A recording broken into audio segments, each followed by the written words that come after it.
Hey there team, and welcome back to the Grey Havens, where we have a 1, 2, 3, 4, 5 V3 siege, I suspect. Over here we've got Mordor. Yep, Mordor on this far south side, then some more Mordor. No, Dorwinion, yeah, both black. Then could be Numenor. Oh, Arthedain, sorry, Arthedain is black as well. Then over here with this red, Khazad-dûm. And lastly, Lindon here. Sent in by Beastmode on 70. So it's quite a nice mix-up of factions here. We've got the dwarves, the elves, some humans, and some orcs. And even some more elves over there as well. So it's a nice... I think that this could be pretty messy. This is a pretty good team. We'll see what the defenders have. We've got Cardlin, okay. I like Cardlin on the defense, although I have talked about my issues with Cardlin in sieges before, so we'll see who the player is and if they're able to deal with those. We'll zoom through the armies anyway for now. We've got some Harlenden Guard up here. Let's just zoom offline for a second. So Harlenden Guard up the front, then behind them some 4 Lindon Pikes. Damn, that's a nice helmet, dude. Then Noldorin Guard, Wardens of Elastirion, and then quite a heavy Cav complement actually. This still gives me the fear from the recent Rohan game, but we'll see. Beastmodeon should, I'm sure he's taking this with caution. Mithlond Lancers, Harlenden Rider, and the Horse Lords of Ulmo. So, as I say, if this is the only cavalry that's really been brought to the field today, this could work. But I'm still scared. Especially the Horse Lords can just run around and counter enemy cavalry charges, any sallies out of the fort. And also those Mithlond Lancers can throw their javelins at the end of the day into enemy cavalry that charge out, or, into front lines. We've got Khazad-dûm with the Shield Guard there, some Hammers of Gundabad, Warriors of Khazad-dûm, Sons of the Fallen there, some more Sons of the Fallen, some more Shield Guard. Oh, dang it, my friend. Where did you go now? I was quite enjoying just zooming through that. We've got the sentries, First Legion Pikes, more sentries, Orc Hunters there. And did we miss anything? That looks like it. No, not too big an army, but Khazad-dûm's quite expensive at the end of the day, and he's not really going for any of the fodder there. Some Wardens of the North by Tommy. That's where he's got his general today. Dismounted Knights of Innuminus. The nice blue capes of the Innuminus Gate Guard. In front of them, some Arthedain Pikes with an armor upgrade, keep them a little bit safer. Peacekeepers up in front of them, some Forest Errand Defenders. Men at Arms with armor upgrades, 2 and 3. Then some civilians and the Arthedain Marksmen without any armor upgrades for them. But he spent a lot of money on those armor upgrades for the Men at Arms, which will definitely increase their survivability and effectiveness. Shaddix is bringing Dorwinion today with the Erin Vorn Axemen. Elvelyn Marksmen, 2 of them, some Vine Guard, some more Vine Guard, then some Elvelyn Infantry and Hammer Guard there. And the Merquendi Glade Masters, and that's where he's got his general today. Some Siege Towers left in the back there by Tommy, doesn't need them. Up at the front he's got enough. So what I'm seeing there's no doubt a few hidden units from Dorwinion, but not really numbers heavy on the attack today, which I've been seeing a lot more of. I'm just kind of speaking a bit because the defenders haven't even started deploying yet.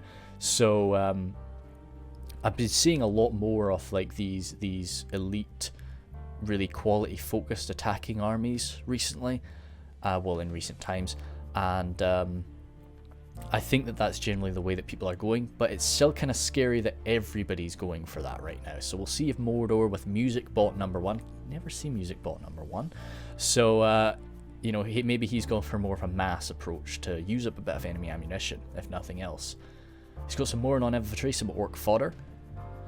Moron on halberds there. Nice, decent enough, as long as they're not going up against anything too exceptional, and also they don't get shot to pieces. Some more Moron halberds. Okay, cool. So heavy on the halberds. Minas Morgul Chosen there, 2 of them. Some Temple Executioners with an armor upgrade today.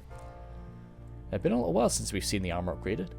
Then Sauron's Will. Orc Javies, and Moron Archers. Small Orc Fodder. Moron Infantry. 2 Blackguard of Barad-dûr, and some more Saurons. Well, then the the very frightening Ologhai there. So yeah, quite numbers heavy, but not as numbers heavy as I've seen before. You know, we've got the expensive units of the Ologhai, the Temple Executioners, which of course you need with Mordor. Your mid-tier Mordor is just not going to be able to cut it, so you need the elites to come in. The Saurons, well, are pretty damn good, and then the Blackguard of Barad-dûr. Although the Black Watch Legion may be a lot heavier than them, I really like the numbers of the Blackguard, because you can get more of an entire choke point can be pushed through, whereas I find with the Black Watch Legion, you only ever really make a break. Now, sometimes that's enough, but when you really want to just brush away a front line, you need the Blackguard. So, no, I've got no major disagreements with MusicBot's army. I just, a lot of halberds, he's going to need to make sure that they don't get shot to pieces. Especially with Cardlin, you know, what little armor that these halberdiers have can just get torn apart by Cardlin crossbows. And I wouldn't say that's a waste of ammunition. I would unload my crossbow fire into a unit more on halberds if I could guarantee a good shot. If they were coming at me spread out, maybe not. Especially not when I had units like the Noldor and Guard on the field. I would much prefer to be blasting with my crossbows. Yeah, we'll see what other defenders we have. This orange here, actually, I used to think that was Rune, or in my last battle I thought that was Rune. I think that's canned, actually. But I'm probably going to get proven wrong again, and it's going to be something just totally different. But we'll just have to wait and see for that. We actually probably have quite a long deployment here, but it's always good for the guys to take their time. I think the Grey Havens is tough for the defenders to think about their deployment for two main reasons. One, as soon as you finish that deployment, the attackers are on top of you. They've got such a short walk between their deployment zone and your front gate. If you deploy wrong, you're screwed. So it's not like most cityscapes where it's like the attackers actually do start quite far away. So you can kind of just hit the deployment and then just shuffle around. With Grey Havens, you need to be deployed right from the start, or you're going to be playing catch up the whole game. So it's definitely one of these maps I will always, you know, feel a lot of sympathy for the defenders when they take quite a bit of time in the deployment phase. Whereas I remember once I played an Isengard fight. We had 2 Isengards on the defense with 3 Rohans on the attack, and Isengard took so long to deploy that one of our attackers just left the game, you know, and we still attacked with just 2 Rohan armies and then 1 Rohan army being AFK, and we almost won. I was really chuffed to bits with that. That was the first time I had really played Rohan on the attack, and I was exposed to, yeah, this is a possible thing for them to do. That was back in 9.6 though, so there have been some changes since then, back when the Rohan Shield Maidens were Eowyn Shield Maidens. But I think it's better to call them, you know, yeah, calling them Eowyn Shield Maidens really locks them in a time period, which I guess, you know, Elisar's Vanguard, hey, yeah, but hard to say. So I'm not really too bothered about them taking long to deploy. What have we got over here? He's sort of deployed his general all the way back. Mithril Guard, I think this was just an accident. Like, I do this a lot, especially with my general unit. Kind of, the only fear is that if they manage to get a unit of Cav out, but to be honest, if they were to do that, they've got to get past Beast Mode, and they're not really getting past Mordor there either. Maybe slip by and run up here, but by that time you're back in your formation. So that's, oh yeah, players King of the North, Beast Mode, over here was Tommy, and then Shaddix, and then of course MusicBot. So yeah, most of them are pretty well-known players, I'd say. So I think that this should be a pretty solid attack. And as I say, with the factions that they've got on the cards here, I'm pretty excited to see how this goes. And with Cardlin being, as I say, a kind of risky defense faction, they're really going to have to be on their toes. If that is canned can definitely, they've got some units that I think would supplement Cardlin quite nicely. Their Nurad units can really just stand in place and hold the line in a very effective manner. So that'll be quite good to see. Right, you see, so I'm wrong again. Let's go through it. We've got Y2K as Rune here. So he's got his Scion Rim at the front, some Gamp Rim there behind, Rudar Swordsman there. So we've got the other, well, one of the, actually all three Arnorian factions are on the field today. So that's quite good to see. We've got the Rudar Clansman there by Grizzly Fox. Eastron Crossbows. See, we're going to get a lot of crossbows here. Dragon's Wrath Crossbows. 8 more Troll Hunters. Troll Axe Throwers. Over here, a bit of a mix of Dunman Spears. Camel's Chosen. Camel's Shadow Guard. Herenidane Pikes. Not fun to break through. Camel's Shadow Guard and the Eastron Crossbows. The Herenidane Pikes really are something that makes Rudar such a great faction in my mind. I really love them as a unit. Troll Axe Throwers, Dunman Spears, Herenidane Pikes again. Yeah, I think when you're on the defense, it's kind of worth it to grab 2 of them. Bit expensive, but like, hey, yeah, I think they'll get some worth out of it. It's kind of weird that wait, oh god, is he going for 3 units off them overall? That's quite expensive there, Grizzly. Rudar Marksman, but again, he's on the defense, so hopefully it pays off, because I like to see people, you know, especially more experienced players, I like to see people edging the red limit and seeing what they can make work. Good, so we got the Vengeful one as Cardlin, so he's really going to know what he's doing. Minhariath Sharpshooters there. Minotaur Roman Gatekeepers. Dunedain Captains with an armor upgrade, I hope. No! Goodness me, maybe he doesn't know what he's doing. Minhariath Spearmen there, 2 of them. Then some Royal Court of House Thorondor. As I say, that cav is going to be frightening to them, but they can take care of themselves. Loke Flagrim, Loki Flagrim, whatever you want to really say. Minhariath Men at Arms. Mercenary Guildsmen, nice to see, cool. Mercenary Crossbows, great stuff for a siege. Can just shoot over the top people's heads, as we've seen the Grey Company do in a lot of recent battles. Dunedain Rangers there. Minhariath Archers, Rudar Swordsmen, Minhariath Sharpshooters there, then some Spears, Wardens of Tir and Gorthad, and some Tharbad Warhammers. Then on the last position here, Flagrim, Minotaur Roman Gatekeepers again, Wardens of Tir and Gorthad, armor upgrade for the Minotaur Roman Gatekeepers. Then some more Sharpshooters and some more Wardens, as I said. Then Gamperim at the back. Anything in reserve here? A Catapult, some Sapphire Bladesmen, some Scion Rim waiting to fill gaps, Coldfell Maidens, good shout, I'd say, and then 2 Ferodrim Javelins and Troll Axe Throwers. So yeah, so you can see generally it's Rudar and Rune on the left, and then it is Rune and Cardlin on the right for the most part. So I think it's, with Y2K kind of forming the more support role between the two. As I say, Cardlin taking the southern side and Rudar taking the northern side, and Rune kind of just mixing up in between them. I think it's quite a good idea to do that. It allows people to focus on a section, and then there is another player that is sort of stepping back and getting the entire picture. Because if everybody gets tunnel visioned down one pathway, you're going to screw up.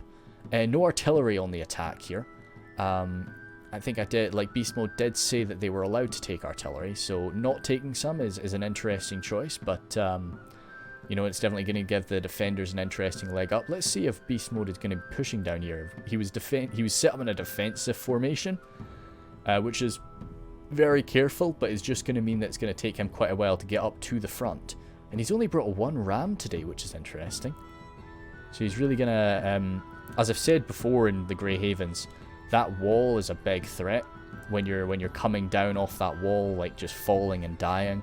So just wanting to bust through some gates is a pretty decent idea. You know, it'll keep your boys safe. A few shots coming up and over from the Orc Hunters. Yeah. No, I mean, as I say, I don't. Oh, yeah, I love seeing that when they come up to the top there. Yeah, as I say, I think that's purposeful. You know, I'd maybe be holding my fire, but he's not really wasting any shots. And Orc Hunters do have some great accuracy, so they'll be able to pull that off. Watch out for these stakes. What the heck happened here? Oh, catapult fire indeed. Must have been. Yeah. Yeah, okay, cool. I'd hold my fire right now with a catapult, but I'm not an artillery man. I don't, you know, so I don't really know what I'm talking about. Now, Music Box being Music Bot, sorry, not Music Box, being a slightly newer player, he's as cruel as it may be. He's probably the guy that I would be targeting with my cav. But he's kind of ready for it. You know, he does have his Minas Morgul chosen. He's got his Oleg High waiting there, but yeah. So it looks like the Vengeful One is seeing how sort of prepared the enemy are for his cav, and he's just going to hold fire with them for now, which I think is good. I think a lot of people just kind of get into the mindset of like, oh shit, they're ready for my cav. I might as well just charge out there and do what I can with them right now. And it's like, no, they're going to just rip you apart. Just wait for an opportunity to turn up later. Because it often does. And with the Grey Havens, you've got the space to run around inside the Grey Havens. To be honest though, I'm kind of surprised these civilians weren't punished. But I guess if those civilians were punished, like if you tried to attack those civilians, you'd end up with just volley after volley from the Arthedain marksmen. And maybe that's just really not worth it for, you know, a 150 Florin unit. Keep saying Florins even though we are in Middle Earth. Really, what is the currency during, you know, like what is the Gondorian currency called? I don't know that. Pretty Tolkien was very good at sort of expanding his world and building it, so I'm sure he's got some currency for the different places. I'm sure we've probably seen it a few times, but I just can't really remember. Love that. Love those like pike tips. For Lindon pikes, I play a fair bit of Lindon. I value my shields though as a thing. I don't know. I value shield and I value armor. So Lindon's really not for me sometimes, but just because of how little armor they of course wear. But I've had some good success with Lindon, and I quite like them. You know, good archers, well, good elven archers, everything. You know, but their main just downfall being just that massive lack of armor.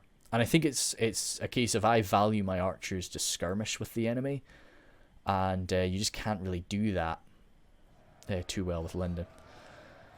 So we've got King of the North there. Oh god, yep. You see a few of these guys fall in there, and this is with a siege tower, so this is a lot better than it could be.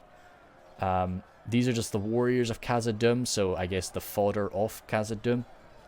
But they'll still do pretty damn well. The Silent Rim are no joke though, and if this entire unit can get up without taking any more casualties from falling off the siege tower, I would say they've got a pretty decent chance here. But yeah, they're already at balanced, so it's just going to be a case of are any more of them going to fall. So it's kind of smart. I don't know if he's thinking about this too much, but he's sending his cheaper units up the siege tower, because at the end of the day, if a few of them do fall down, it's not the end of the world. You know, you don't want to send up your 2 hit point units to end up just falling down. A lot of good fire is coming here into Tommy Wiseau, but somebody's got to take it. And there are 2 armies prepared to push through this choke point, so this is probably where, you know, at the end of the day, if Tommy loses a bit of his men and Dorwinion loses and Shattuck loses a bit of his men, it's okay. So it's not too bad. There's a lot of firepower coming in right now. It's armor-piercing firepower too, so he's getting this ammo used up nice and early up against these defenders. Kind of interesting that we're going to destroy this siege tower. I guess if we destroyed that siege tower right now, all the men on it would die. But, I don't know, it's a big ammo sink to take something like that out. But I guess maybe, like, if it hit right now, it would kill a bunch of guys on it. No, alright, okay, I thought that would be more dramatic. I thought, like, well, I guess if you hit this top section, all of these guys on this floor would just die. But the aim is definitely bring down the siege tower, you bring down the entire unit. Tommy Wiseau has now claimed this area unopposed. And he's not actually suffered any casualties. Maybe I need to, like, chat to him and just see, like, am I doing something wrong? You know? Why is he not suffering any casualties coming on here? See, that's lucky, right? Oh, okay, that's not so lucky. Yeah, so that's... Okay, no, I can't... Oh, right. So, I think it's a case of... So, he's taken that hit and he's given them another order. So, he gave them an order while they were kind of standing there. So, maybe it's something to do with that. It's that momentary pause that comes through when the unit receives a new order. But even... No matter what, he's arrived down here and he's going to start stabbing the back. And they've broken through this choke point in record time. They're going to take a lot of damage from ranged fire, though. Music bot's coming in a little bit slow here. That's not a bad thing, but as I say, he's got the orc army. So some people would generally feel, you know, your orcs get stuck in, die for us, which is not a fun position to have. But yeah, He's not pressuring this southern gateway, which when I'm on one of these northern or southern sides, I really like to get stuck in on both gates. As I say, you're not really going to be pushing through too well, but you're pushing at 2 gates, and you're just taking a massive amount of effort for the enemy to fend off. This is a fantastic push from Tommy, of course supplemented by Shaddix there. But yeah, Y2K is definitely having a bit of difficulty here. And this is, they're going to be racking up a lot of kills from this fire though. Menheriath archers coming in, and the Dunedain Rangers there as well. So that's not going to be fun to deal with. Let's see what's going on over here. Grizzly Fox is sending over his Rangers. He's seeing a good opportunity to use them. Not as much success over here for the Dwarves, but the Dwarves are coming in by themselves. They're doing some good work on the walls, but how many corpses do we have at the bottom of this wall? Not many. Okay, good. Yep, he's not suffered too badly for that, but issue with these guys is, of course, they do have a shield, to be honest. Good armor. I don't know what that shield value is. It's on their back, so it won't be great. So any shots coming into these guys from the side will definitely hurt. But it's coming into the right side, so that shield value is going to come into play. Those shots are coming into the back, though. And those are crossbow shots. So, yeah, that is why these poor guys have fallen so quickly. And now some Etamor Troll Hunters, who must still have some ammo. They couldn't have used all of that ammo. Maybe they did, actually. But they're decent enough in a fight. One of the most skilled and well-armoured units that Rudar have at their disposal. So it's interesting here. Beast is not going to be coming down and striking these top 2 gates. He's actually going to come around and support his allies. I think it's a decent idea, especially if your allies sort of have made a bit of a break. But when your allies haven't made a break, you really, it's kind of a good idea to try and pressure another area. Right, so that siege tower did fall. There's a lot of corpses at the top of that place, but I'm not seeing any corpses like at the bottom. Yeah, interested to know whether that was like super effective or not, but no matter what, they can't put a new siege tower there now. They've got the ruins of an old siege tower there, so they can't put men on that wall. It's definitely something. As good as it was, much damage is, well, ground and damage has been done. Ground is gained and damage is done on this area. It does seem that with the javelin fire and the crossbow fire, the ranger fire, everything has whittled this down. And they need some more support if they're going to keep this up, because it would really be such a shame if they ended up just getting pushed back outside again. That would really suck, because they're just about to be, I think. All that's left of these Avelian infantry, and taking... Yeah, no, I don't blame them. I don't blame those guys. Like, they're good quality men, but that was not a fun situation. Shaddix's Vine Guard are coming up. They are spearmen. They'll be good at sort of holding the line for a while. But I really, these 2 human factions are being the fodder today. Kind of interesting that MusicBot has just been able to step on in unopposed right now. Vengeful One is probably so focused on the other gateway that he's just sort of been allowing this. More non-infantry have even come up onto the walls. They're kind of bugged out a little bit. They need to get ordered to maybe get down off the wall now. But this is a fantastic position to say get your own archers up, and you can start firing down. But it's yeah, okay. So he's charged the orc fodder in. To be honest, if I was MusicBot and I wasn't being opposed, I probably wouldn't have attacked. I would have just gotten more and more and more of my forces in. Why not? But of course he is being targeted now, and these orc fodder will disappear. Minas Morgul Chosen coming into the Tharbad Warhammers. The problem is I don't know. Orc Javelins? Yeah, damn it, dude. Like, we could have gotten the Orc Javelins stuck in there. Like, it always feels like when somebody's not noticed your presence, it always is a bit cheeky to, like, do damage to them. But at the same time, like, you've kind of got to. That's the whole thing about a siege. It's about, like, your enemy's micromanagement is taken up somewhere else, so you're punishing them where they're not looking. So yeah, you could have maybe run in the Orc Javelins, gotten even just one full-on close-range volley right into the face of the Tharbad Warhammers, would have definitely evened the board. Because those Minas Morgul Chosen will be getting their heads bashed in. To be honest, they're spearmen. They'll hold a bit better, but the Minas Morgul Chosen are quite nicely armoured for orcs or Uruks. And yeah, it's going to be a shame. the massive armor-piercing damage of those Tharbad Warhammers. Forest Air and Defenders there, popping on up. Feels like everything's a bit quiet. Like I turned up the volume a little bit too loud in the last battle for Moria, so I turned it down a little bit for this one. But I think listening to this, I think I turned it down a little bit too much. So yeah, I'm not gonna edit it on the fly, but I will definitely give this one a quick watch afterward and see if I want to turn up the volume or not. That's something, if you're bored, give me a comment of what you think. Like, let's see, kind of sucking. We're not really hearing the footsteps. We're hearing the little rumble. I'll try and get my face just really stuck into a fight at some point. You know, like, yeah, see, this is just quite quiet. But anyway, get back to the action. Vanguard are pushing on through here. They've done a very good job to actually keep securing this ground that they've taken. As I say, it would have been, because they did such a good job with that initial push. I would have been really upset if they had lost all that ground. Interesting today, Y2K has not actually brought the cannon. He's playing as Ruin, he's not brought the cannon, so that's lovely to see. As I say, it's just Ruin is one of my, they're definitely not one of my favourite factions to play, but they're one of my favourite factions to see. And it's something I talked a bit about on the podcast. Like, I just feel that Ruin is becoming, it's no longer like this jack of all trades faction that it used to be. This kind of like, oh, you never know what to expect when you're fighting Ruin because they can do everything. Nowadays, Ruin is the cannon faction. You're expecting a cannon, you know, every time. Whereas now, so I'm very excited for some changes to the cannon, but what those changes might be, I don't know. We'll just have to see. So it's nice to see Ruin getting brought and not taking the cannon. Poor Mordor here, facing off against the Dunedain captains alongside the Tharbad Warhammers. The real cream of the crop for Cardlin, just like holding them back.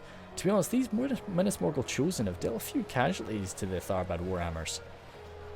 Maybe they were quite a good choice to throw into that fight. Over on this left side here, with the two elite forces holding the right, the swarm of, well, the Wardens, I suppose, are pretty damn good, are able to hold the left. As I say, my issue with Cardlin on a siege is simply the fact that I can't really get enough of my morale buffing units into an area. Well, I don't have enough of them, so I can't really spread them around the battlefield well enough, and we've got 3 morale buffing units all wedged into this one space, which does make me worry a little bit.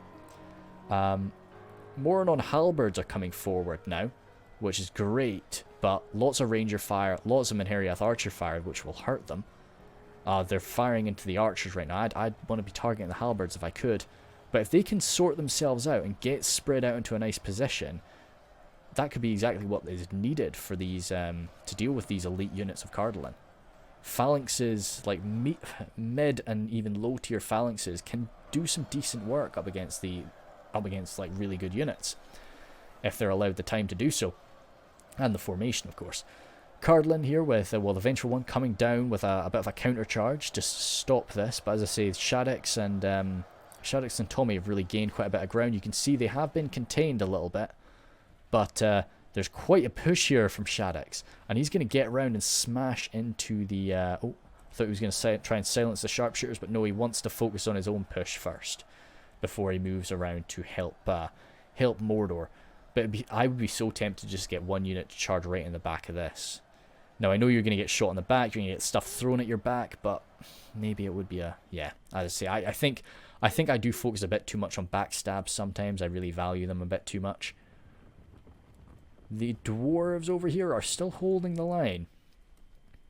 Get some decent shots. Perhaps a bit worried about how much damage they took from those crossbows a minute ago. And there's still some very high damage javelins in play, so they don't really want to launch themselves in. But the issue is the attack is in full sway over there. Like, that's not skirmishing anymore. That's really getting stuck in, and there's no combat going on elsewhere. A bit of skirmishing, but it's not the same. Quite good that Grizzly does have this just very cheap unit of Dunman Spears. You know, as I say, there's nothing really pressuring this area, but these Dunman Spears aren't really needed elsewhere. So just having them sitting there is quite a decent idea. We're at 43 for 31, so the attackers are down, but I always say that that's kind of to be expected. These Herondine Pikes are not really defending this gate, they're more just being held in reserve alongside those Trollshaw Axe Throwers. And some Rudar Marksmen, too. I don't think I spotted them before. They were probably hiding somewhere, as a lot of Rudar's army can do. Good catapult shot there. Coming right into the Wardens. Crap. That'll sting for Tommy. But, as I say, like, the ammunition is a big reason why you want the Wardens of the North. But, like, I take them for that melee. You know, I take them for their big two-handed swords afterward as well. So, losing them, they're all 2 hit point units, but catapults don't care about hit points. Artillery doesn't care about hit points, really. Minotaur Roman Guardians, don't know if they've still got ammunition or not. It'll be a big shame if as soon as these Vine Guard die, if they can suddenly start just rattling crossbow fire into people. What are we shooting at here? I'm not too sure. Yeah, Baltroth's Sapphire Bladesmen wouldn't be a bad target. They don't wear armor, but at the end of the day, they could do with dying. The Olokai will be getting pretty busted up now. They're facing off against the Tharbad Warhammers. I love to use the Tharbad Warhammers to kill Olokai because, you know, high damage AP. A lot of trolls don't actually care about armor. Of course, well, they don't care about armor piercing. You just want damage. But the Olokai are different. The Olokai have nice armor as well as just being beefy as all hell. It is such a shame that Music Box has been pushed back here because he had so much ground. He still has the siege tower up, but he's lost a few... No, has he lost a few men falling down? No, he's not. So I'm surprised he's not sort of getting some people up, but I guess he's just a bit scared about coming down with these Dunedain captains. And the Dunedain Rangers as well, out of ammunition, they've been thrown on in. So as good as this kind of looks over here, the Tharbad Warhammers and the Dunedain captains have been really badly damaged. The Wardens there, Wardens are doing good. Yeah, they've been fantastic. They've been backed up really nicely by these Minheriath spears. Some fantastic sort of phalanx play there.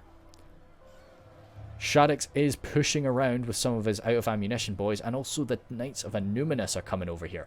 So if these guys can actually slam into the back, and Music Bot can send in some of his reserves, that could break it. Those Black Legions and Barad-dûr really are going to be necessary for the final bridge stages. Beast Mode is coming over here, as I say, when your allies do break through in a position, I do sometimes think it's a good idea to just push through behind them, rather than trying to break your own point. Because Beast Mode would take a lot of casualties pushing through one of those gates, whereas, as you can see now, he's just coming through behind somebody that's already broken through. I don't, as I say, don't know if I fully agree with all of it, but I believe that's his thinking. Nandor Glade Guard, only 2 of them, and they're actually doing some good work up against these Herendane Pikes, but hey man, I love the Herendane Pikes, and they've got a morale buff as well, which is great. If you've got the money, and you don't need, you don't have to take the Dunman Pikes, then yeah, great. Dunedain Rangers running forward now. Don't know if they've used up their ammunition or not. They've got their swords out, but they might have just been jabbed, they might have just been like grabbed in melee. Hopefully they still got ammo, the attackers really could use it. Oh, cheapers, we've climbed back up really fast. Yeah, these armoured pikemen from Arthur Dane will do a pretty good job up against these guys, but lacking that AP, those Minheriath boys will hold out for a while. Trollshaw Axe Throwers there. I don't use them too much, but that's not to say that they're not good. And definitely that they are exactly what you want for the Troll Slayers. You don't really care about AP when you're shooting at the Troll Slayers. Troll Slayers as well, they're having to use their javelins to respond to this, which is a shame. I'm sure Tommy would be wanting to use his javelins up against sort of a really beefy, heavily armoured unit. Troll Slayers as well, one of Arthur Dane's only real armor-piercing units in melee. So it'll be a shame to lose them. Hopefully a few of them do survive to take on units like the Camel's Chosen. 8 more Troll Hunters falling back from the fight now as the dwarves really... Ooh, that looks like... Oh, I don't know who that could be. Could be Cardolin's General. the dwarves are coming forward in force. They're paying for it with a lot of firepower. Poor old Mithril Guard there have been taking a beating, which is definitely the target I'd go for. But they've gained this ground, and the defenders really might call a retreat at some point. Frodrum Javelins coming up here. Yeah, they're dwarf killers for sure. They'll smash people apart, and backed up by the fodder of the strong crossbows, they'll do well. Just acting as extra hit points for them. But looking at all this, that's basically the dwarven forces expended in this push. Beast mode could maybe do with running some cav in now, and because things are getting a bit chaotic, and if, you know, now might be the time to use your cav. You can sort of run a bit, you can run riot around around the Grey Havens, but if everybody does a quite an organised retreat, an organised and fast retreat back to those bridges, then I worry that they're going to miss their chance to use the cav. Wardens of Elosterion here out of ammunition, but they take out their two little blades, and they'll last really well, especially up against spearmen. And just backing up the pikes there. Well, there's not many pikes, and they're kind of struggling. They've got their pikes of their own though, so they could get around and start stabbing people. Wardens the north there. Yeah, okay, good. So they got through all of their ammo, but they're getting stabbed from the back now. They really could use support. Good. Beast mode is seeing that, and he's coming in. Mercenary crossbows, great unit to use in a siege, I think, as I say, because you just run around and get crossbow fire, and they're very high damage, those crossbows. Hereditane Rangers here definitely have received a lot of counterfire from... Ah, that's quite good. The Harlingen Riders have come up. Sharpshooters are kind of dealing with them. But as I say, could be a good time to get the Lancers of the Horse Lords even in here. But I'm sure he doesn't want to lose micro and just start screwing up with his cav. Black Legion and Barad-dûr unfortunately having to be used as just standard men-at-arms here to deal with these Dunedin captains, but they've got the ability to deal with that. These men have been fighting long.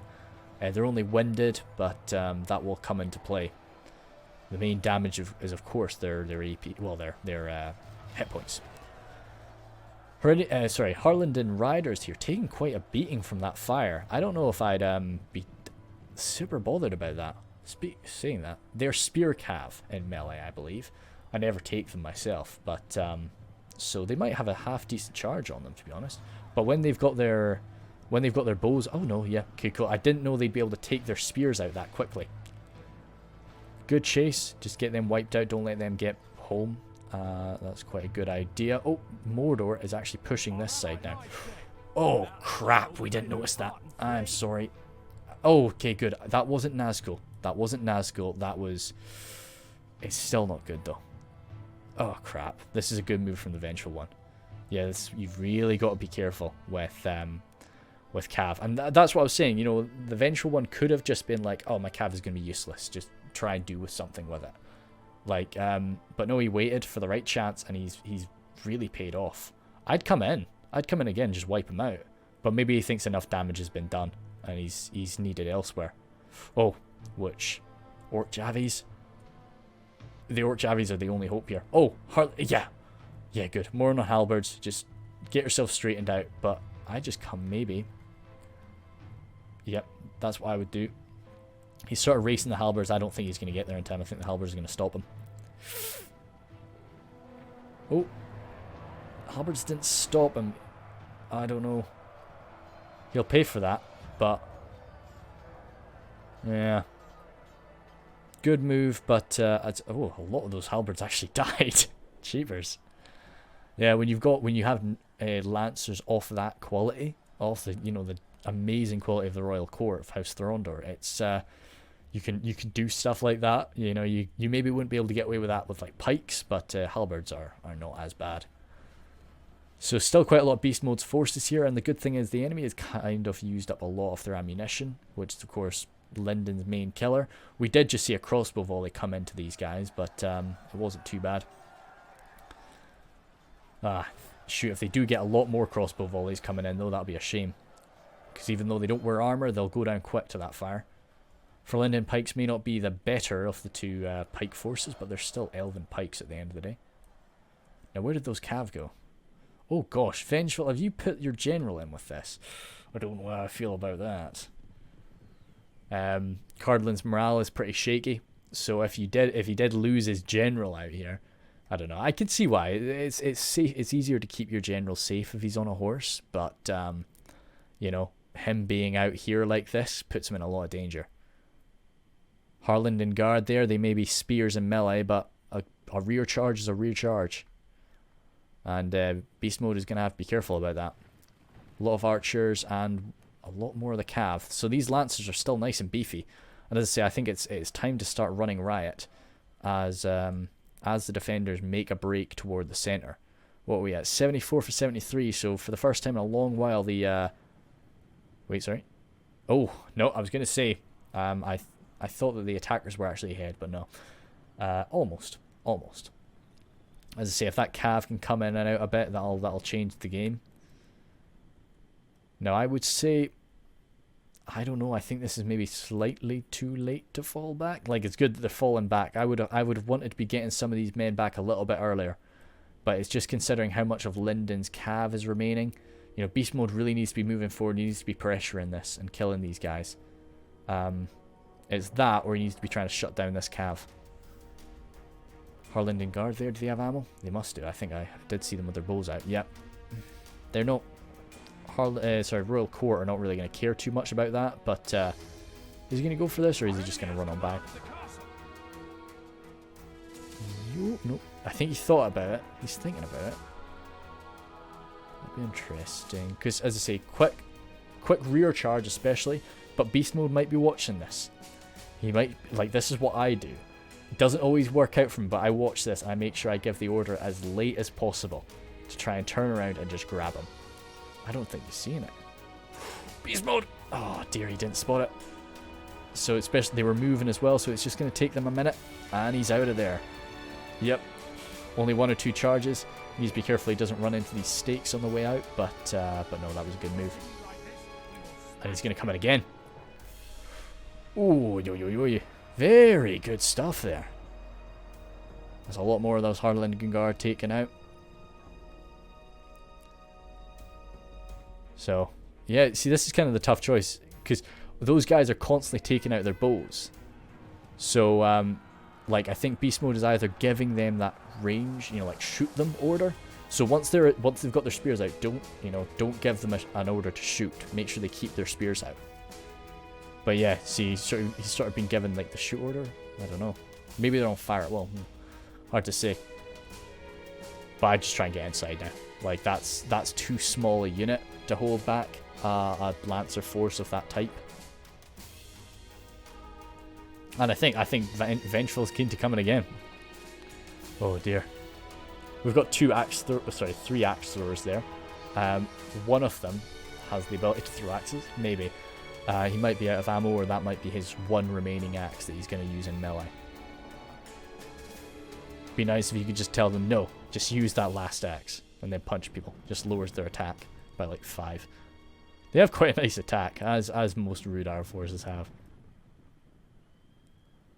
Fraudrum Javelins out of ammunition, of course.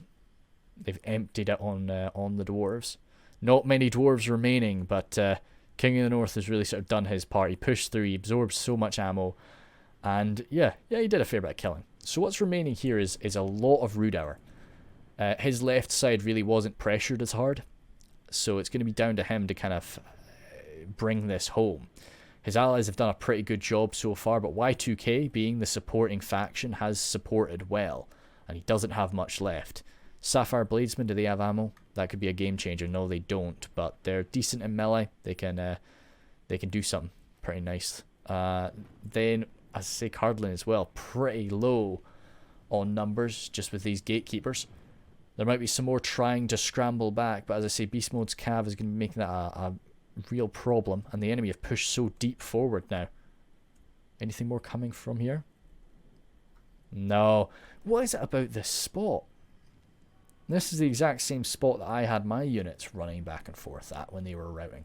That's such a shame, because 29 Menheriath spears, 20 men at arms, and 13 archers there. All of these men could hold the line exceptionally well.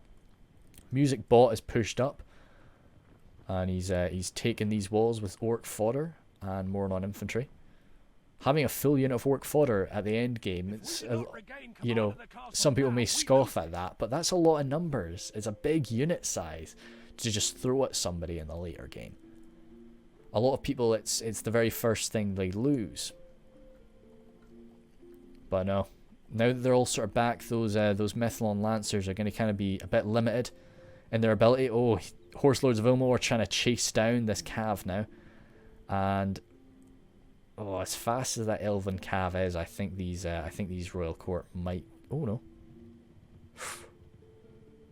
No, I think they're going to get away. It would be fantastic if he could kill that General.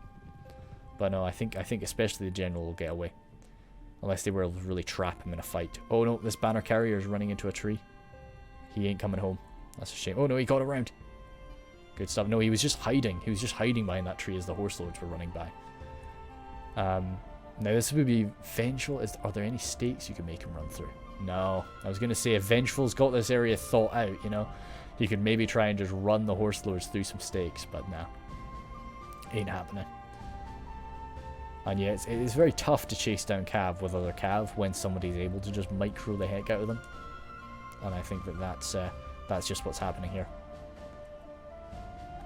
The Methlon Lancers would be able to hurl some javelins as they're chasing, which would be fantastic, but Horse Lords, you can't do that.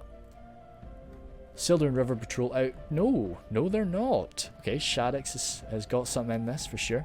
Some Glade Masters there, great. I don't think they've been sitting into the fight. So it's kind of, there's a lot of elite units on the attack here right now. The Innuminous Gate Guard pretty beaten up, but it's still 49. There's enough to block that path. Well, enough to block the bridge. A few Wardens, 4 of them, and then the captain, well, the general there, not using a shield, that general, like his Cardlin brother. He's just got a nice long sword. And then the Troll Slayers there. 5 Troll Slayers remaining too. So let's see how much... Yeah, no, he wasn't able to catch them. There's some swordsmen there. Ah, the Dunman Spears are watching the back. Because I would be so tempted to just come in for a charge against those swordsmen. But to be honest with you, I'd probably come into a charge on the spears. You've got the Gatekeepers right there. The Gatekeepers want you to do that. They'll shoot you. Hard to say. Yeah, I don't know if it's worth it. Because no, it's definitely not worth it. You'll take a face full of the Gatekeeper shots for maybe what, 40 Dunman Spears? That's no chance. If you could guarantee a rear charge, hey, Grizzly's got another full unit of the Herenidane Rangers. So it's been a little while since we've actually seen this still being really quite up in the air at the bridges. You know, the last few times, on the Grey Havens, it's always kind of been decided at this point. But we're at 7. We're bang on even, and the defenders still have a lot of Rangers. Sorry, these guys are out of ammo. They've still got the Herenidane Rangers there, full unit. Don't think they've used much ammo. We've got a lot of jabs. We've got the Rudar Marksmen to do some counter fire against enemy units, and we've got 2 beefy units of the Herenidane Pikes. Do these guys have any javelins remaining? They do. Okay, Troll Hunters there with some javs, and the Witch Realm Enslavers with the Rudar General. So, I don't know. As I say, I think if these guys could return, if they could run back to the town centre, that would definitely tip the scale a little bit. You know, you may not think much of it, but you know that's almost 60 Minheriath guys. It's almost 60 heavily armoured Western men. So yeah, no, I could see that being a big deal. And these 4 Lindon Pikes of Beast Mode are a big killing factor for the attackers right now. And as I say, they could end up being Ranger food. Even, to be honest, Rudar Marksmen could be used to unload on them. The Harlenden Guard are going to be quite important. Hopefully they can shoot back at some people. This man was just chilling out. His entire unit's quite far forward, but he's coming forward now.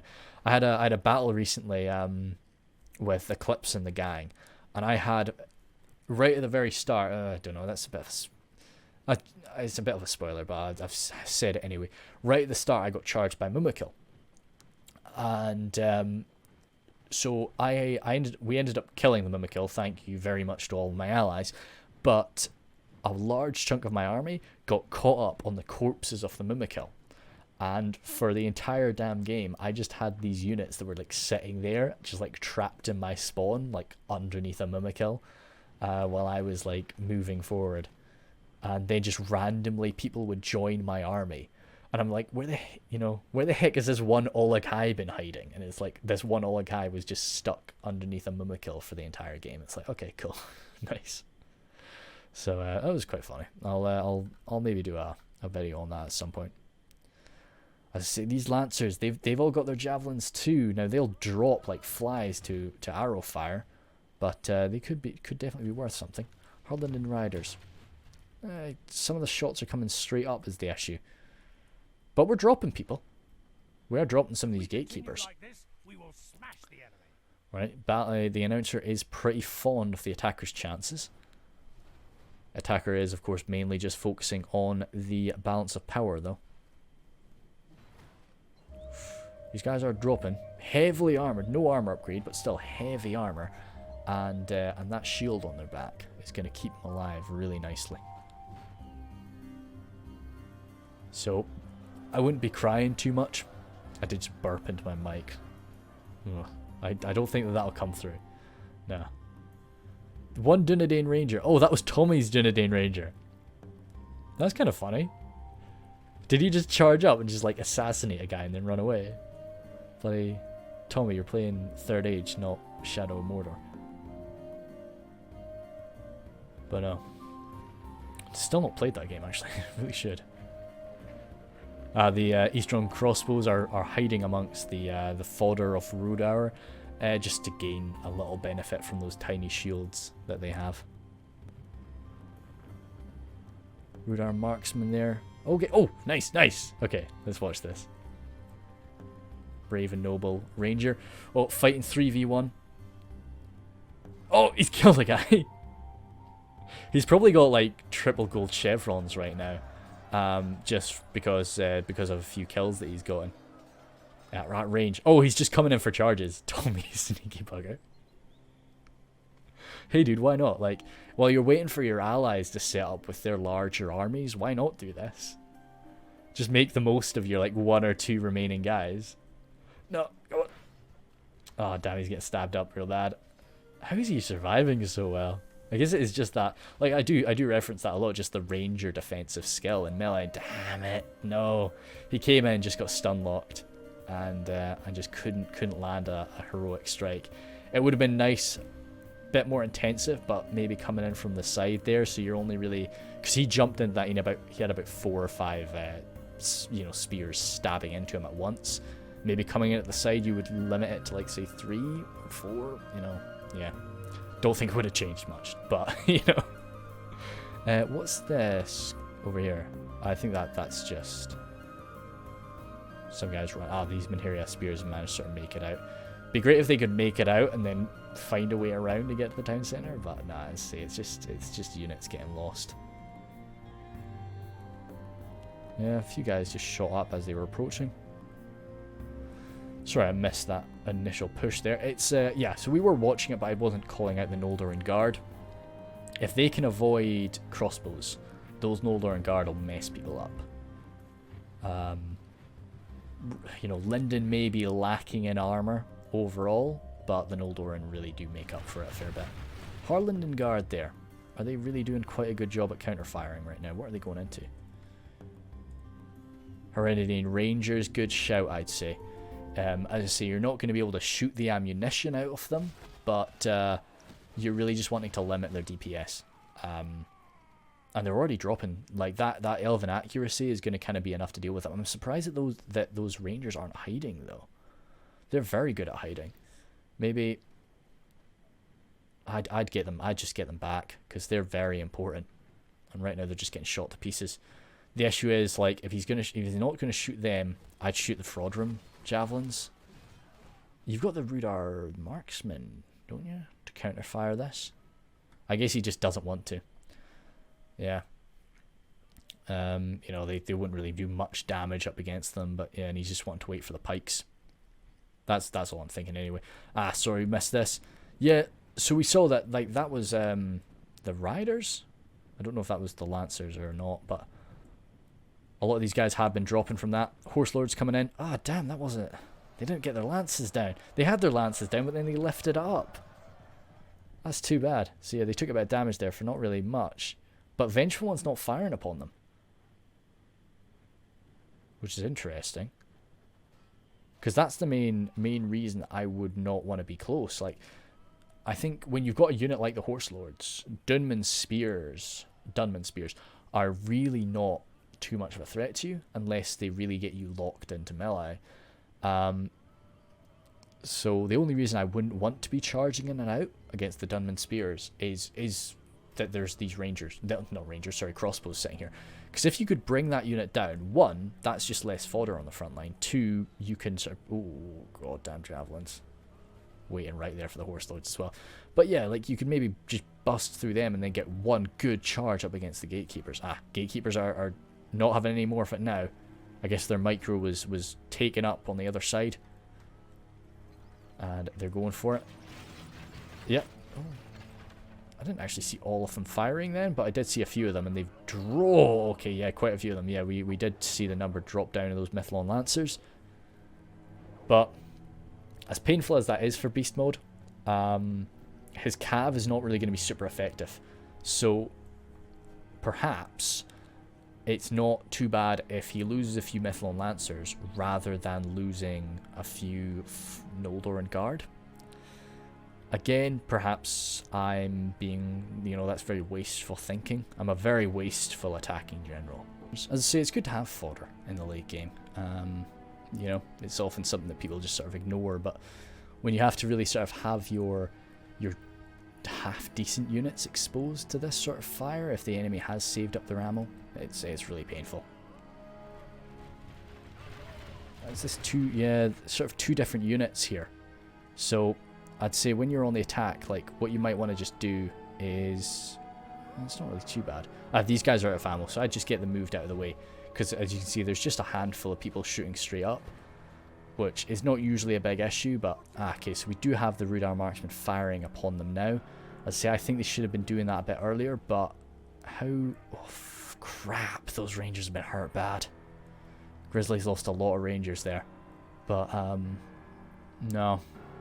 They'll still do a lot of damage, but the problem is just if those pikemen, if those 4 Lindon pikes come forward really hard and just really quickly, then they're just not going to be able to kill it fast enough, I don't think.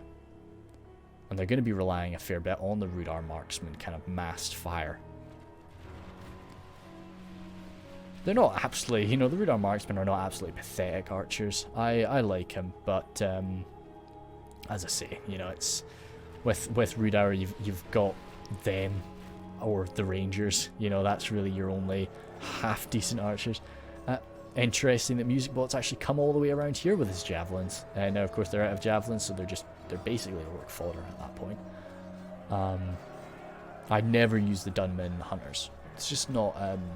That's too low quality for me. I guess I use the Orc Archers when I play as Mordor sometimes, but I make my army when I take Mordor is different. They've not actually used up all the javelins. Coming right into the front of the Dunman. I see we're falling back. He got one, it looks like he got a good volley on that. Now I know that's what Beast Mode has been firing into, but he probably got a nice one there too. So now he's just wanting to whittle down this. It makes sense, yeah, you just want to get it smashed, but to be honest, I would probably want to save those javelins for the Herenadian pikes, and I would get out of my way and just get Beast Mode to charge in and out with his lancers. Especially now. It's busted up. I would save that last volley, but I can see the temptation for just wiping this force out. It's wavering. Don't use this last one. Ugh. That was brave done. This is Grizzly for Grizzly Fox, but I wouldn't be like tremendously upset because you're not really going to be able to stop them firing loosing all of their javelins. So, you've got to just take it on the chin sometimes, and he's done that very well with his Dunman Spears. And every volley that went into those Dunman Spears is one less volley that's going to be coming into the Herenadian pikemen here. A few of them are dropping now to it though. Lindon guards still peppering away. We're actually quite close to the end. As I say, it's you usually get this sort of lasting for a little while toward the end, this sort of skirmish phase here.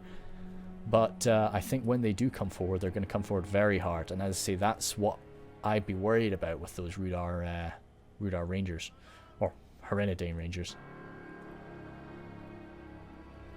Lindon guard there, just waiting for their opportunity. Announcer's still pretty happy. What are we at right now? 77 for 83, so they've definitely done a lot of killing with their ranged power toward this point. But these pikemen are moving on up. Harlingen Guard there close behind them, so I think it is beginning. We're seeing a few armoured men of Arthedain joining them. So it's gonna be a good mix here, but oh, Arthedain marksmen coming up at the very front with a very beaten unit for Lindon Pikes. It's very much a one-sided push though, you know, which is going to allow the defenders to focus fire, but they're always going to have to keep something there because these Orc Javelins are going to be slamming into them, and also then the Cav. They do not want to let those Cav loose. So yeah, Beast Mode is just getting stuck in entirely, which I think is right. I think there's just so much ranged power, and the problem is they're holding the mouth of this bridge. So they've got this open gap there. Now, oh, I think that was actually their plan though. That open gap, they can get some shots in at the side. So yeah, okay, cool. But they need to unload, and they need to unload fast. Eastron crossbows coming with the Noldoran Guard. Shadowbows there out of ammunition, just try and block it up. Sapphire Bladesmen just getting launched in. But yeah, these pikes will be tearing things up on the front line. Flagrim will hold them back for a bit, as well the Dunman Spears backing them up. But those Rudar marksmen need to get all of their ammunition used. What's happening over here? These Cav might be a bit hectic, but those Cav are doing a good job. Countered by Rudar Swordsmen there. The Ferodrum Javelins actually have an anti-cavalry bonus. So that is a good use for them, as long as you can stop the enemy from charging away. Harlingen Riders, are they getting some shots into the back now? Yeah. Yes, fantastic. Yep, that's exactly what you want to be using them for. Just get some shots into the back of that line. And it's quite a push here. These aren't really pushing armies. Oh god, do we have a Blackguard? Sorry, Black Legion? Oh, I don't know. If we do, and we could rush them forward right now. No, I'm not seeing any. I think they've all been expended. But even then, a bunch more orcs used on the front line here would be very beneficial. And Eastern crossbows moving around. Trollshot axe throwers need to find their targets, because as I say, this line is going to be evaporating. I know he's wanting to save them, but I would get them in, and I would get the enslavers stuck in there too, because as soon as this breaks, it's over. Only half our force remains. That's Lindon there. Beast Mode receiving his only half our force remains, as we jump into 80 for 89. Ferodrum Javelins there. Oh, okay. You see the Blackguard are coming in. Blackguard benefit here. Nice armor, nice shield. They'll survive for a while under this punishment. Upsetting thing is, of course, they could just be busting holes in the other position.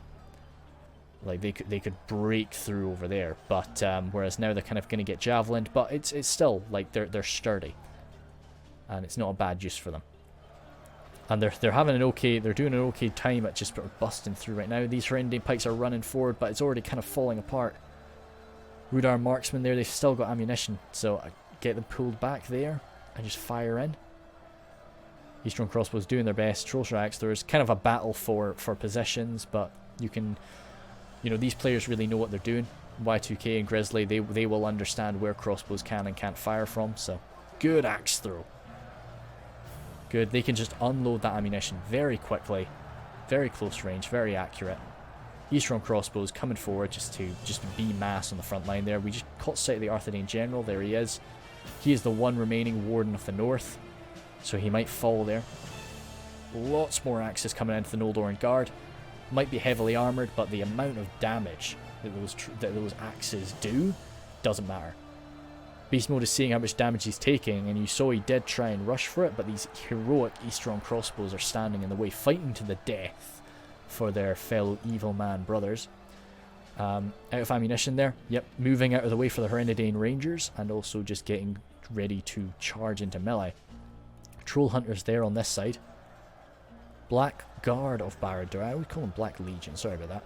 The Black Guard of Barad-dûr are doing quite well here up against the Fraudulent Javelins, but the Enslavers thrown into the mix will tear these people apart. Another full unit of Black Guard. Okay, cool. And some more on halberds. It's kind of interesting that Mordor was the southernmost person, and yet he's the one that's attacking from the north. But no, these halberds, if they just straighten themselves out and come in, they really need to come in quickly, because right now the defenders are able to put their full focus into this southern bridge, and that's just causing so much damage. Elvel and Hammer Guard are coming forward now, and they've really not taken much damage. So that they need to be priority 1, I would say, and I think they are. No, I don't know. Oh, it was them or the Noldorn. They're both. The problem is when you've got multiple priority 1s, that tree just saved these men. A few of them did get grabbed, and the general's stuck in there. Damn it. Yep. So, yeah, he's going to fall back and try and do it again. But it's going to be tricky. These Glade Masters can sort of stick him down into one place. That's them taking the centre, so it's only a matter of time now. But it's more just a case of how many men can we kill at this point. As they tear, well, how many orcs, I suppose. That Lindon banner fall in there.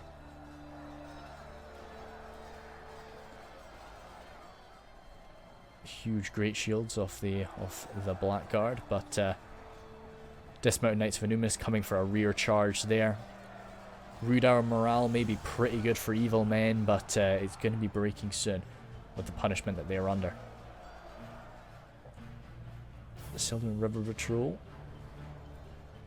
looking for a target, but there's just so many friendlies around all of the enemy units that I just don't think they're going to find one. Don't think there's much left in the centre now. So what are we at generally? 85. Yeah, pretty damn close, really. I was quite worried for a minute.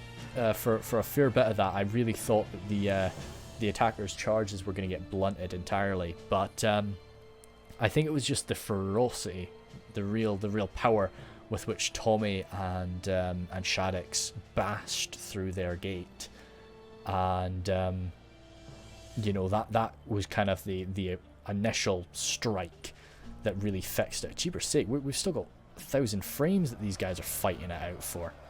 Oh well, cool. Is that the only real fight left? See some. Yeah. Okay. Cool. Yeah, I think that's the main combat going on right now. So we'll just stand over here and we'll watch them. So I think it was busting through that gate that kind of I'll say won it for them. You know, that's probably the best I've seen, you know, a push happen there. And I think considering that there were maybe 2 attackers at that point, that should have maybe had a few more men standing by ready for it. But the defenders did a good job, and they unloaded so much ammunition into those guys. And as I say, it was Arthedain, nice, and it was great that they had them, gave them those armor upgrades, just kept them alive that bit longer. Dorwinian's got a few, like when you stick to the Avelin guys, which he had a lot of Avelin infantry and the Avelin Vanguard, they were able to hold under that punishment really well as well. And you know, good catapult shots coming in. And I think it was as well the attackers didn't have an artillery piece, which just gave them that little bit of extra money that they could pour into infantry, which was beneficial. Even a troll catapult could have been quite interesting, but no, wasn't needed. I was quite concerned when Beastmodeon didn't push his 2 northern gates. I really I thought that was going to allow them to focus too much on the east and south, which we saw. You know, yeah, they were able to do that, but it didn't. It wasn't enough. You know, it was. Well, it did basically delete all those armies, but yeah. I think, to be honest, like, MVPs are definitely sort of Tommy and Shaddix. I think all the attackers did great there. But it wasn't just when they pushed through and kind of how they dealt with that. It was then backing up Mordor quite nice and quickly and helping him get through and helping his attack kind of sort itself out. Because that was that really allowed Mordor to get through without taking too many casualties. You know, that's something that you sometimes see when you're an attacker. Once you get through, you kind of, I guess you get glory. I don't know what it's called, but basically you become just too much of a glory hunter, and you just think, I need to get stuck in. I need to win this for us, and I need to basically rack up kills for myself. Whereas really, you sometimes want to just break through and see those guys actually survived all the way until the timer ended. Yeah, there's still some enslavers. How many? 17 enslavers. How the hell are there 17 enslavers left? They did an amazing job. Yeah, okay, cool. Let's rattle through Beast Mode's kills before I keep on talking. The elves always have this background on you know, for their kill counts, which I love the way it looks, but you know, makes it a little bit trickier to see what you've got going on. Horselow's Vilmo only suffered 3 casualties, but racked up quite a few kills there, so they did a pretty good job. And I would have probably been a bit more liberal with them, but now that I see that that's where he had his general, obviously, of course, he didn't really want to be too liberal with them. That's why I think it's sometimes, if you're going to bring cav to a siege, and you know that to get the most out of them, you're going to have to be a bit crazy with them, you might want to consider not putting your general in with them. But that's just me. The 2 Lindon riders, one of them, you know, taking a fair bit of fire there. As you see, 13 healed casualties means they sort of took a bit of ranged fire usually, and so that's why they didn't really rack up as many kills. But the other one did pretty damn well. We saw they were taking some good targets most of the time. Mithlon Lancers there really just absorbed crossbow fire, so that was their purpose, and they you know, of course they racked up quite a few kills and were an interesting distraction until Mordor sort of turned up there. For Lindon, pikes really brought it home. A lot of ranged fire damage, so they were never really going to rack up massive kills, those last 2.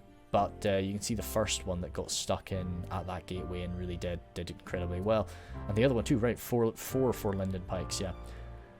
Double Noldorian Guard. Again, it's just a case of how much damage they took from crossbows and javelins and rangers that they, you know, they really could have done more, especially considering just if Rudar didn't have much AP to deal with them. You know, the enslavers were the only people that could reliably bring them down. The wardens, we didn't actually catch the wardens shooting at all, unfortunately. So they must have expended their ammo quite quickly, but you can never be too upset with 237 kills on the attack. You know, that's pretty impressive. Then Lindon Guard, double 131. Nice, and then 50 for the other. I think that 50 was probably the one that got smashed around a bit by those cav. That was just it's difficult to deal with that, you know, because your units keep taking out their bows. So it's just a pain in the ass to be like, no, I want you to keep your spear out. Be ready for this charge. Yeah. So it wouldn't have been too fun to deal with that. Music bot, as I say, I've never really seen Music bot before. And it's always kind of tough to be the one orc. Like, you can see how many men he deployed. Like, he's deployed over oh, damn. Nah, not... Oh, wow, Tommy and Shaddix deployed 2 men different. That's kind of funny. Very similar sized armies. You know, Music Box definitely had a situation where, you know, he's got almost 1,000 more men on the field than everybody else on his team. So that does kind of hold a bit of responsibility of, like, you're the one that dies, you know. And I quite like sort of taking that role. That's why I like to take more orcs in the Misty Mountains sometimes, but to kind of just die en masse. But it's good that he didn't just do that. And he had 1,000 men left. You know, he really had his Moron halberds were going to be great to push through there. He gained so much ground in his initial push, and he really, you know, he came in at the right time. But I really think he should have led with his javelins and you know, rattled in, because he just didn't have the quality to deal with the elite units of, you know, the Dunedain captains and the Tharbad Warhammers, with the exception of his executioners. His executioners could have dealt with the captains, or the hammers independently, and but no, they should have maybe been closer to the front. All in all, pretty damn good stuff. Really sorry if you have actually been around in the community for a while. I just don't recognise the name. King of the North there, as I say, seen him around a fair bit recently. I think he's probably been away at college, and now he's sort of back for the holidays. So it's good to, I'll hopefully have him popping him a few more battles. But no, yeah, good stuff. Definitely got punished by the crossbow fire. Didn't have much in the end game. Like he was really he fought on his gateway and he died on his gateway, and that was his purpose. And it was pretty good stuff there. Tommy Wiseau, as I've said before, I think Tommy and Shaddix really did an amazing job there. Loved the ranger play toward the end with that one remaining guy, and I definitely came in with you know, the scraps of his army that he had left at the right time, and did some good with them. I don't think his general died at the end, did he? Yeah, no, cool. Vengeful one there. Good cav play, of course, with the mercenary crossbows as well as the royal court. And overall, really just, yeah, Cardin can be, like, as you can see, massive amount of damage there. With the amount of crossbows that Cardin can take to the field, they can be very powerful on the defense, and you know, you can see that, yeah, they can be just brutalizing people, but which they very much did today. He was all about that front line, as there were so few of his men that actually made it out, which really left it down to Rudour. And I don't think that was a bad idea. You know, that was the way that it went down. He definitely made the enemy pay for those gateways. Rudour there, being well, like, yeah, he had quite a lot of guys. Being an evil man on the defense is never like super easy. Rudour can kind of do it because they have so many jabs, and you know, ranger. Well, they've got the rangers and such too. So, you know, and I think he did a pretty damn good job of that. You've got to keep in mind as well, a lot of his kills were on those dwarves. So, you know, the kills definitely sort of, you know, quite nasty guys that he was dealing with there. And, no, generally good display. A lot of responsibility holding that final point by himself. So that's definitely the point where a lot of players kind of start to crack, because it's like, all of your allies have done really well, so now it's down to you. And I think he did well given that situation. I'm sure he would have loved it if Lindon came at the gateways, but you know, of course, Beast Mode had other plans to sort of come around. And then Y2K, as you know, congratulations for not taking the Dragon's Breath cannon. Thank you very much for that. And good mixed army, good balanced army, I would say. I liked it. And good crossbows for all the armor that was on the field today. So ready for, I didn't actually see what the Dragon's Wrath crossbows were firing at. I probably should have watched out for them to see, but probably if I had to bet, I'd say dwarves. You know, because I definitely did spend more attention on the south. Sorry about that, King of the North and Grizzly. But yeah, I think there was just a bit more going on in the south, and I kind of just gravitated toward there. But yeah, I've got a lot of Grey Havens in the works right now. I've got a lot of Grey Havens kind of waiting, and that's why I was like, I need to get this one done. So I really just apologize for like putting out, you know, Grey Havens and then 2 days later another Grey Havens, but I don't think people mind too much. I know that there's definitely some like normies that are like, oh, me, but you know, most of my viewers actually play the game, so I don't really have the same problems as like Umad does, where, you know, but anyway, I've rambled for ages, where like most of his viewers are, well, a lot of his viewers are just not actually playing the game, they're watching it for the entertainment value.